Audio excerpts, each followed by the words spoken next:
الحمد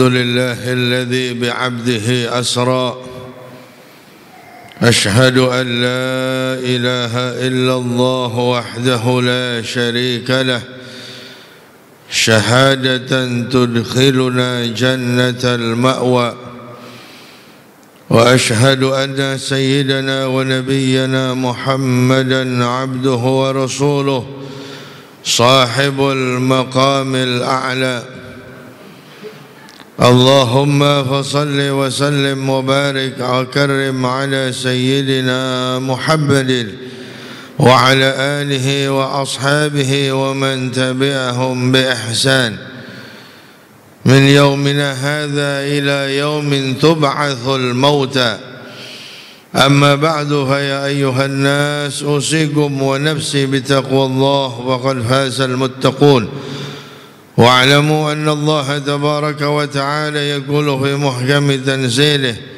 يا أيها الذين آمنوا اتقوا الله حق تقاته ولا تموتن إلا وأنتم مسلمون. Jamaah salat Jumat yang dimuliakan Allah Subhanahu wa taala. Puji syukur kehadirat Allah Subhanahu wa taala serta salawat dan salam semoga selalu tercurahkan kepada baginda Nabi kita Muhammad sallallahu alaihi wasallam. Di hari yang mulia ini, hari di mana Allah Subhanahu wa taala melipat gandakan amal ibadah kita. Apa yang kita dapat dari amal saleh yang kita perbuat, yang kemudian dilipat gandakan oleh Allah Subhanahu wa taala, manfaatnya akan kita raih nanti saat kita menghadap Allah Subhanahu wa taala.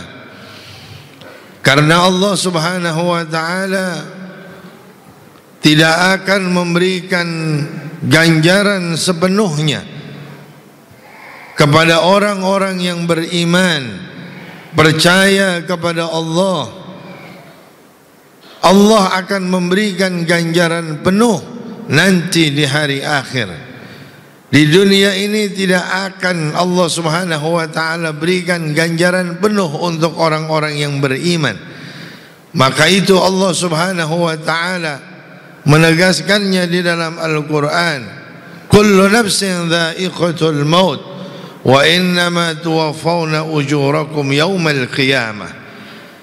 Ganjaran apa yang telah kalian perbuat di alam dunia ini akan Allah penuhi semuanya, tapi di hari kiamat, karena orang yang beriman percaya dengan apa yang dijanjikan oleh Allah Subhanahu wa taala.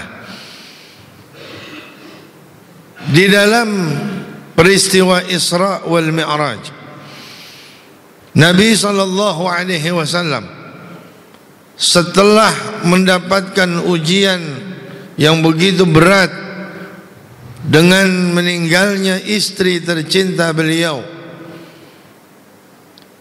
mungkin menurut sebagian orang gampang mencari pasangan, mungkin menurut sebagian orang mudah mencari pendamping hidup, tapi mencari pasangan dan pendamping hidup seperti As-Sayyidah Khadijah radhiyallahu anha sangat sulit. Di tengah orang-orang musyrik tidak ada yang percaya dengan Nabi Muhammad sallallahu alaihi wasallam. Di saat Nabi sallallahu alaihi wasallam menyebarkan dakwah la ilaha illallah Muhammadur Rasulullah, seandainya itu hanyalah kalimat seperti kalimat-kalimat yang lain, tidak ada pengaruhnya, maka para pembesar-pembesar Quraisy saat itu tidak akan marah. Mereka tahu betul arti la ilaha illallah, bahwa apa yang mereka dapatkan, apa yang mereka miliki saat itu, apakah itu jabatan, apakah itu pengaruh, apakah itu harta dan lain sebagainya, mereka tahu betul dengan makna la ilaha illallah bahwa jabatan mereka akan terancam, Kedudukan mereka akan tersingkir karena semuanya harus ikut aturan dari Allah Subhanahu wa taala. Siapapun dia, dari kalangan apapun dia, maka para pembesar Quraisy tidak ada yang terima dengan apa yang didakwahi oleh Nabi Muhammad sallallahu alaihi wasallam. Memiliki seorang pendamping dengan harta yang banyak, dengan wajah yang cantik, dengan kesetiaan yang luar biasa, selalu mensupport dan mendukung serta menenangkan Nabi Muhammad sallallahu alaihi wasallam ketika beliau berdakwah. Bayangkan beliau diusir dari kampungnya sendiri, kemudian beliau ke Taif, diusir untuk kedua kalinya dari Taif. 10 hari beliau berdiam di kebun anggur. Beliau tidak memiliki rumah untuk berteduh, untuk mengajak orang masuk surga, tetapi beliau disakiti. Tidak ada tendensi dan motivasi apapun kecuali menyelamatkan manusia dari azab Allah Subhanahu wa taala. Begitu Nabi Muhammad sallallahu alaihi wasallam. Kalau kita tidak tahu apa jasa beliau terhadap kita, kalau kita tidak mengerti apa yang beliau perbuat untuk kita, maka kita anggap Nabi Muhammad sallallahu alaihi wasallam adalah orang biasa, hanya sebatas utusan Allah Subhanahu wa taala, tidak memiliki kemuliaan apapun. Padahal beliau dicaci maki, beliau disakiti, beliau diintimidasi. Berjalan kaki, lama sekali beliau berdakwah untuk mengajak orang bareng-bareng, untuk mengajak orang bersama masuk ke dalam surganya Allah Subhanahu wa taala. Rupanya ayat pertama di dalam surah Al-Isra ditutup oleh Allah dengan kalimat innahu huwas sami'ul basir. Beliau Allah Subhanahu wa taala Maha melihat, Maha mendengar.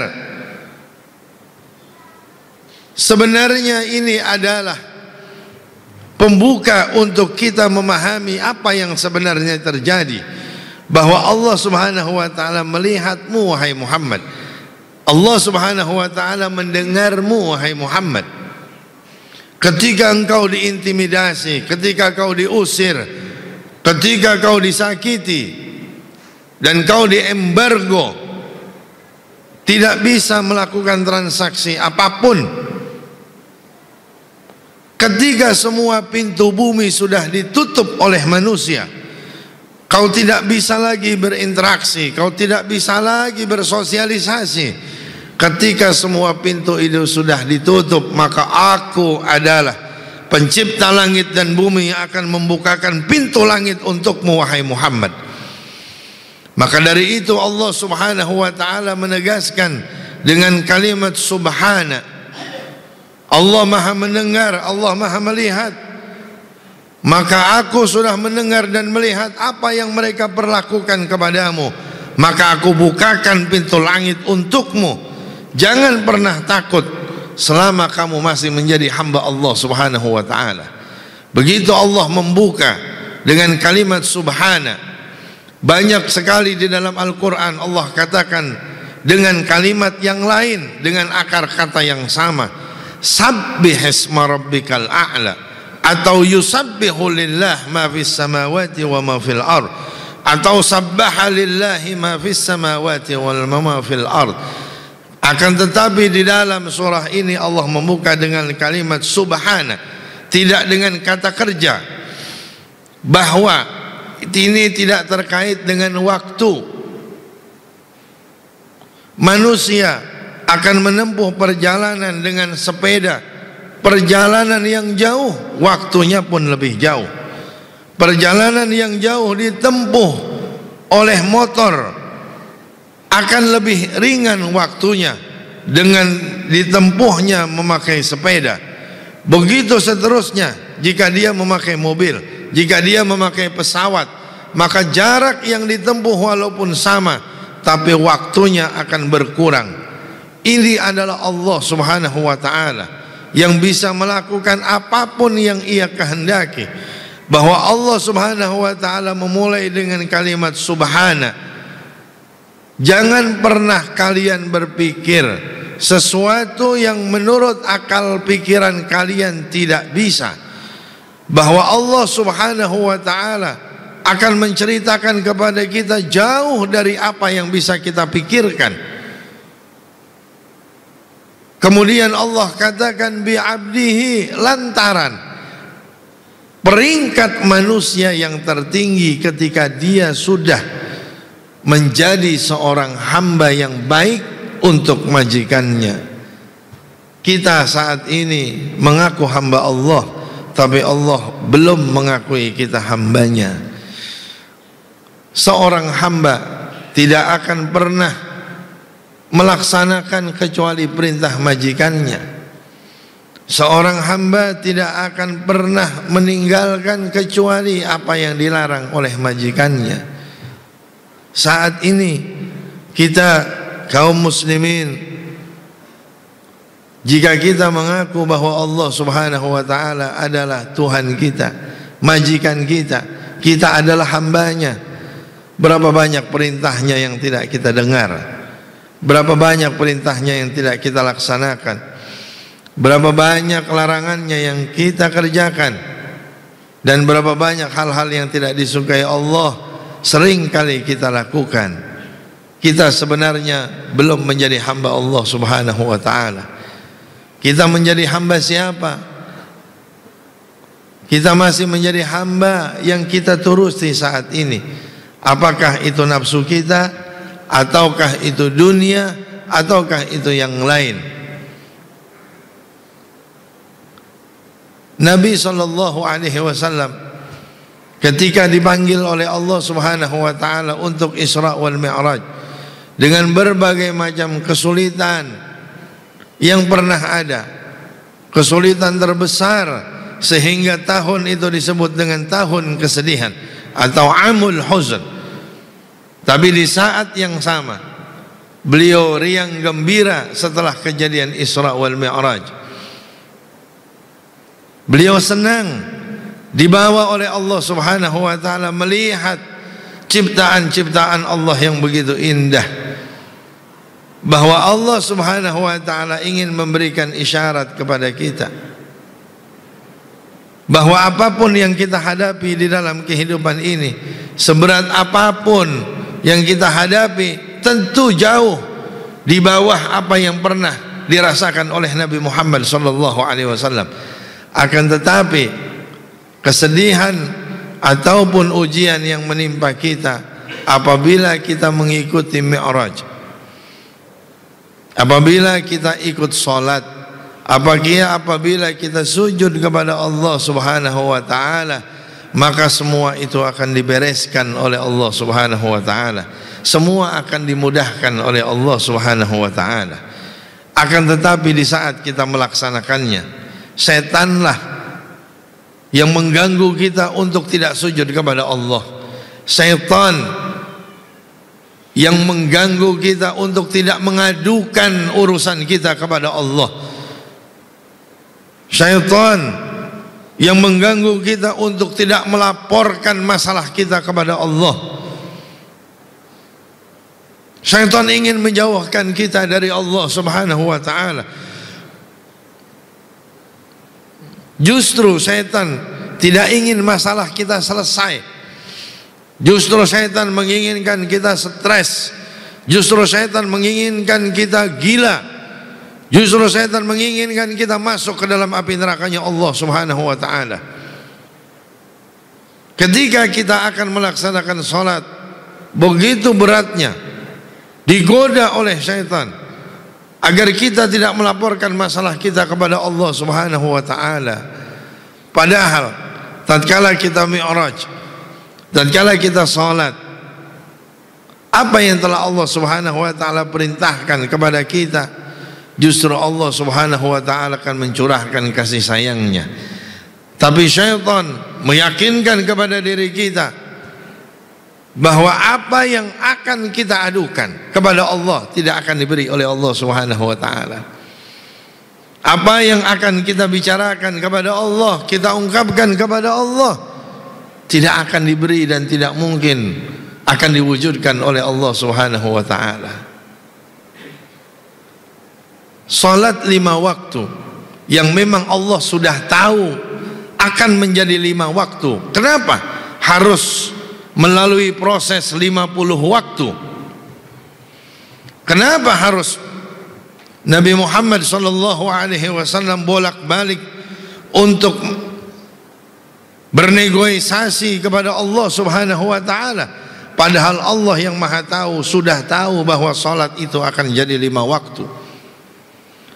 Antara pelaksanaan salat dengan penerimaan tugas adalah hal yang berbeda. Nabiullah Adam ala nabiyina wa alaihi afdhalus salatu wassalam melakukan sebuah kekeliruan, memakan buah yang dilarang oleh Allah Subhanahu wa taala. Syaitan pun sama, melakukan sebuah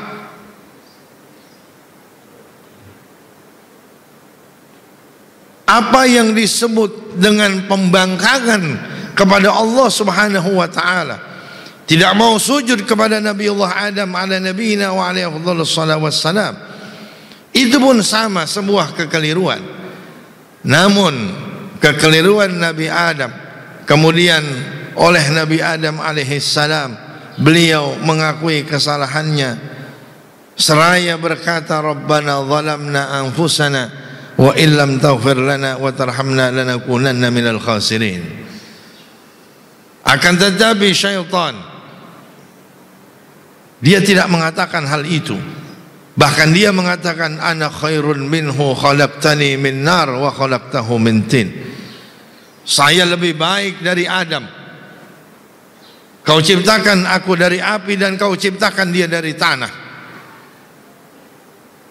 Maka syaitan dijauhkan oleh Allah dari rahmatnya, sedangkan Nabiullah Adam alaihi salam didekatkan oleh Allah Subhanahu wa taala. Di saat Allah mewajibkan salat 50 waktu, diterima oleh Nabi Muhammad SAW dengan lapang dada. Sama sekali beliau tidak mengajukan protes kepada Allah Subhanahu wa taala. Akan tetapi setelah bertemu dengan Nabiullah Musa alaihi salam, beliau menyarankan agar kembali memohon kepada Allah Subhanahu wa taala. Antara penerimaan tugas dengan pelaksanaan itu adalah hal yang berbeda. Terima perintah salat itu dengan lapang dada. Itu adalah perintah dari Allah. Terima dengan kesenangan. Jarang orang yang bisa senang dengan perintah Allah Subhanahu wa taala, karena perintah adalah beban. Tapi tatkala kita bisa senang menerima perintah dari Allah, kita bisa laksanakan dengan sebaik-baiknya, insyaallah kita akan didekatkan dengan rahmatnya Allah Subhanahu wa taala. Barakallahu li wa lakum fil Qur'anil azim wa nafa'ani wa iyyakum bima fihi minal ayat wa dzikril hakim wa taqabbala minni wa minkum tilawatahu innahu was-sami'ul 'alim. Aqulu qawli hadha wa astaghfirullahal azim li wa lakum wa lisairil muslimin wal muslimat fastaghfiruhu innahu huwal ghafurur rahim. اللهم صل على سيدنا محمد. اللهم صل على سيدنا محمد. اللهم صل وسلم وبارك على سيدنا محمد وعلى آله وصحبه أجمعين.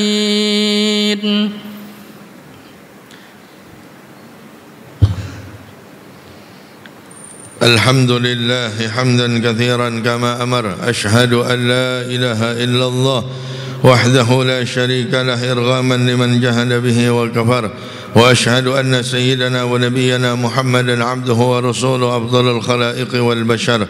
اللهم صل وسلم وبارك على سيدنا محمد وعلى آله وصحبه مصابيح الغرر. أما بعد، فيا أيها الناس اتقوا الله وافعلوا الخيرات واجتنبوا عن السيئات، واعلموا أن الله أمرنا وأمركم أمرا عميما، فقال تعالى: إن الله وملائكته يصلون على النبي يا أيها الذين آمنوا صلوا عليه وسلموا تسليما.